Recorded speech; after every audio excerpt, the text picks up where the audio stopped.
5ই August Sheikh Hasina পালিয়ে যাওয়ার পর থেকেই আওয়ামী লীগের নেতাকর্মীরা সোশ্যাল মিডিয়াতে একটা কথা বলতেন যে আওয়ামী লীগ ভয়ঙ্কর রূপে ফিরবে।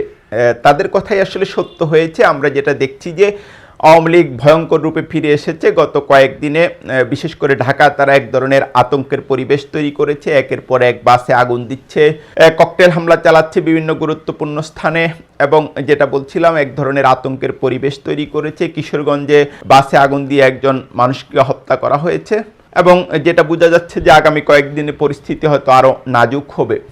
আপনাদের নিশ্চয়ই স্মরণ আছে যে 5ই আগস্ট শেখ হাসিনা পালিয়ে যাওয়ার পর একটা নতুন পরিস্থিতি তৈরি হয়। এত বছর ধরে বিশেষ করে মিডিয়াতে যারা আওয়ামী লীগের পক্ষে সরব ছিল তাদের প্রায় সবাই পলাতক হয়ে যান, কেউ কেউ গ্রেপ্তার হন, এবং তাদেরকে নানামুখী চাপের মুখে পড়তে হয়। ওই পরিস্থিতিতে আমরা যেটা দেখি যে একটা নতুন শ্রেণীর আবির্ভাব ঘটে, যারা একসময় হয়তো সেভাবে আওয়ামী লীগের সমর্থক ছিলেন না, কখনো কখনো আওয়ামী লীগ সরকারের সমালোচনায়ও মুখর ছিলেন, কিন্তু আমরা যেটা দেখি যে হঠাৎ করে তারা আওয়ামী লীগ প্রেমী হিসেবে আবির্ভূত হন। বিশেষ করে টকশোগুলোতে এই প্রবণতা অত্যন্ত বেশি দেখা যায়। এক শ্রেণীর টকশো আলোচক প্রায় প্রতিদিনই এটা প্রশ্ন তুলতে থাকেন যে আওয়ামী লীগ ছাড়া কী হবে, আওয়ামী লীগকে বাংলাদেশের রাজনীতিতে অবশ্যই লাগবে, আওয়ামী লীগ ছাড়া বাংলাদেশের রাজনীতি এগোবে না। তারা প্রতিদিন আজগবি পরিসংখ্যান হাজির করতে থাকেন যে এত কোটি লোক আওয়ামী লীগ করে, সুতরাং আওয়ামী লীগকে লাগবেই। এমনকি একজন টকশো আলোচককে আমি এটাও বলতে শুনেছি যে যখন প্রফেসর ইউনূসের সরকার ক্ষমতা থাকবে না, তখন ইউনূসের বাড়িতেও হামলা হবে, সারা দেশে গ্রামীণ ব্যাংকে হামলা হবে।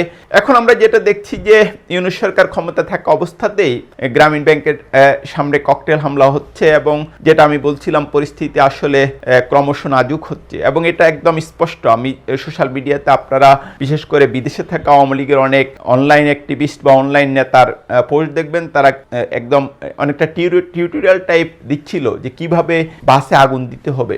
এরকম একটা আগুন সন্ত্রাসের পর যেটা এখন খুবই স্পষ্ট, এবং আসলে 14 সালে কারা বাসে আগুন দিয়েছিল সেটাও এখন অনেকটা পরিষ্কার। ওটা তখন থেকেই পরিষ্কার ছিল, এখন আরও পরিষ্কার হয়ে যাচ্ছে। কিন্তু আপনারা দেখবেন যে এই যে টকশো লীগ, তারা এখন পর্যন্ত এসব ব্যাপারে খুব সরব নয়। কোনো রাজনৈতিক দল কি ককটেল হামলা চালাতে পারে কিনা দিনের পর দিন, কোনো রাজনৈতিক দল কি এভাবে বাসে ঘোষণা দিয়ে আগুন দিতে পারে কিনা, কোনো রাজনৈতিক দল বাসে আগুন দিয়ে মানুষ হত্যা করতে পারে কিনা। জুলাই অভ্যুত্থানের সময় আমরা যেটা দেখেছি যে 1500 বা তার বেশি মানুষকে আওয়ামী লীগ এবং সরকারের বিভিন্ন বাহিনী গুলি করে হত্যা করেছে। এর আগে আওয়ামী লীগের পুরোটা শাসনামলে কয়েক হাজার মানুষ গুমের শিকার হয়েছেন, ক্রস ফায়ারের শিকার হয়েছেন, এবং মানবাধিকার লঙ্ঘনের একটা সুনামি বয়ে গেছে। এই সময় যার যায় সেই তো বোঝে। তো আমরা যেটা দেখি যে এর জন্য আওয়ামী লীগ ন্যূনতম কোনো অনুশোচনা প্রকাশ করেনি, বরং সে তার বিভিন্ন উইং এখন সচল করছে, এবং সে তার ভয়ঙ্কর রূপে ফিরে আসছে। এবং এই টকশো লীগ এখন পর্যন্ত আওয়ামী লীগকে রাজনৈতিক দলই মনে করে, এবং আওয়ামী লীগের এইসব আগুন সন্ত্রাস নিয়ে দেখবেন যে তাদের মুখে তেমন কোনো রা নেই। এখন এটা দেখার অপেক্ষায় যে টকশো লীগ এখন নতুন করে কি যুক্তি উপস্থাপন করে আওয়ামী লীগের পক্ষে।